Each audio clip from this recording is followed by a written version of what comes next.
Trump's now calling for negative rates. The greatest economy ever needs zero rates, qualitative easing, tax cuts, trillion-dollar deficits, and more. You know, if you go on Twitter, you're going to find a lot of opinions about this economy. Now, I'm not here to try and say one way or the other what's going to happen, because I'm well aware that the consequences of taking an opinion on this could have me branded as being fake news.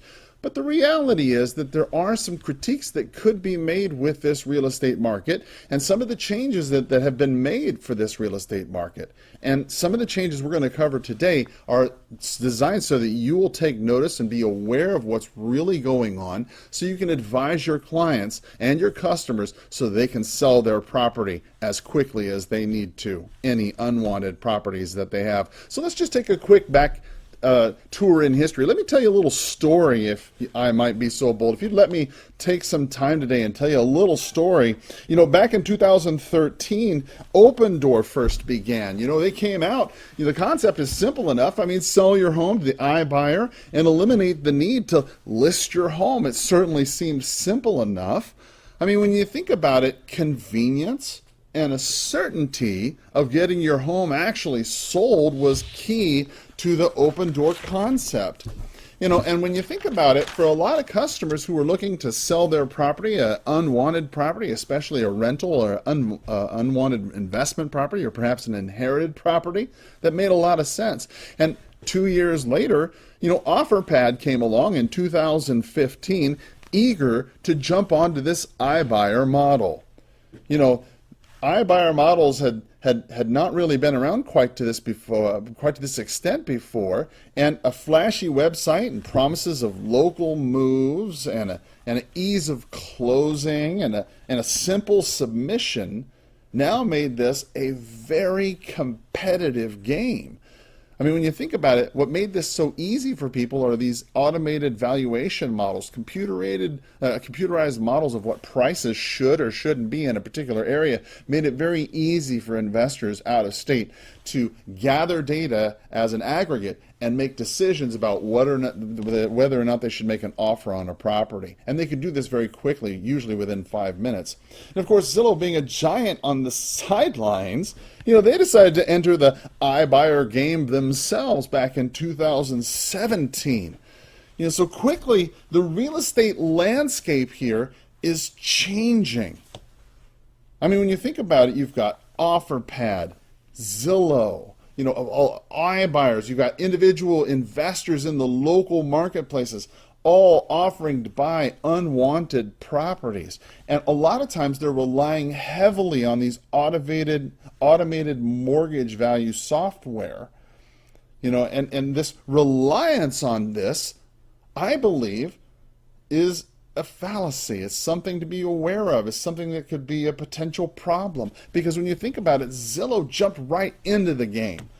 You know, they said, look, we'll make you an offer on your property.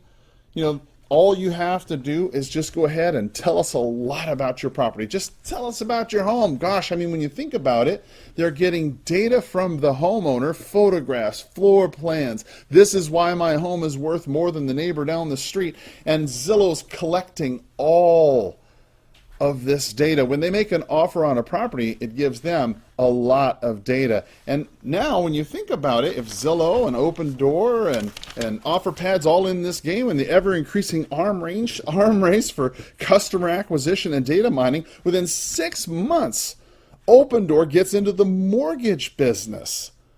Right? The rise of instant offers and iBuyers and mortgages that are available from these sites is now available. The mortgages you can get from your iPad or from your phone. You can see a property very easily at the snap of a button. And when you think about it, the rise of offers throughout major metropolitan areas and instant offers just explodes through the marketplace. The popularity of it becomes very, very popular. There's only one place to go. You've bought the properties, and you've got the data, right? I mean, what's the next logical step? If you're a large data company and you're trying to go ahead and get into the real estate game, well, it's time to get into the mortgage lending business, right? I mean, OfferPad jumps up with Loan Depot and begins their own loan mortgage company. I mean, not to be outdone, right? In the spring of 2018, Zillow begins providing home loans under Zillow Mortgage. You know, they rebranded Mortgage Lenders of America to provide mortgage services. Now, imagine the cluster that's going on. You've got iBuyers, you've got 3 different companies vying for this business. They're out there using automated valuation modeling to determine pricing. And then they want to get into the mortgage business, right? I mean, back in 2015, you know, former Zillow CEO Spencer Raskoff said very clearly that they were not a real estate company. He said that they were a real estate media company, right? They sell ads, not houses. That was the tune that he was singing just as little as 2015, right? But by 2017, that all had changed. Oh yes, the word had got out. You know, the OfferPads of the world were out there making money, and now we need to get into this and we need to make mortgages, right?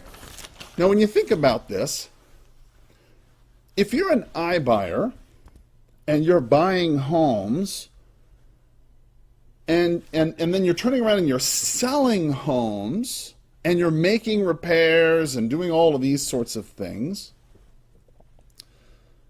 you know, what is the biggest problem that you have? Now, if you've sold real estate for more than a day, you know, they said it right here. Getting a mortgage is often the hardest, most complicated part of buying a home. And since our inception, Zillow's been empowering people with information and resources to make smarter real estate decisions. So, in November of 2018, the only way to handle this is to get rid of the appraisals. I mean, if the biggest problem you're going to have in the financing is your appraisal, well then the fly in the ointment is the appraisal. You just got to get rid of the appraisal. So in 2018, November 2018, just a few months later, after Open Door, OfferPad, and now Zillow were providing values, buying homes, and writing mortgages, the FDIC decides to raise the proposed appraisal requirements to $400,000. Now, needless to say, this applies to any bank that is guaranteed by the FDIC, meaning that you don't have to have an appraisal anymore up to $400,000. If you're trying to get a property and you're trying to get a loan amount up to $400,000, it used to be you had to get an appraisal to make sure the property was worth that, to make sure that there was no repairs needed, to make sure that it wasn't filled with mold. Well, they said, you know what, we're going to do away with all that. And the Appraisal Institute and 5 other companies, 5 other public interest groups reached out to the FDIC and asked them for a public hearing and saying, look, this is a big change, okay? This is not something you want to do because this is the bulwark of protection to make sure that the lenders are not going to get stuck and the buyers are not going to get stuck with a home that's overpriced. Well, they responded, after reviewing your letter and considering the discussion in the conference call, we don't believe that holding a public hearing would elicit relevant information that would be conveyed through the comment process. In other words, hit us up in the comments section because we don't want to hear from you. And then, guess what? They went ahead and approved it. Absolutely. That's absolutely right. They went ahead and approved it August 21st, just yesterday. They went ahead and approved the final rule to increase the residential appraisal threshold from $250,000 to $400,000 effective after publication in the Federal Public Register within 60 days. So essentially, folks, the government had all the comments that it decided that it needed to have. Meanwhile, U.S. Treasury yield curve stays inverted, right? And the politicians and Americans are bickering over the reality of an inverted yield curve and what it really means. And if it's fake news or if it's somebody else's plot to take down an American president. Listen, all the while, the probability of U.S. recession hovers around 35% by June 2020. That's not me saying it. That's Zillow and a bunch of other economists and people that have no dog in this fight.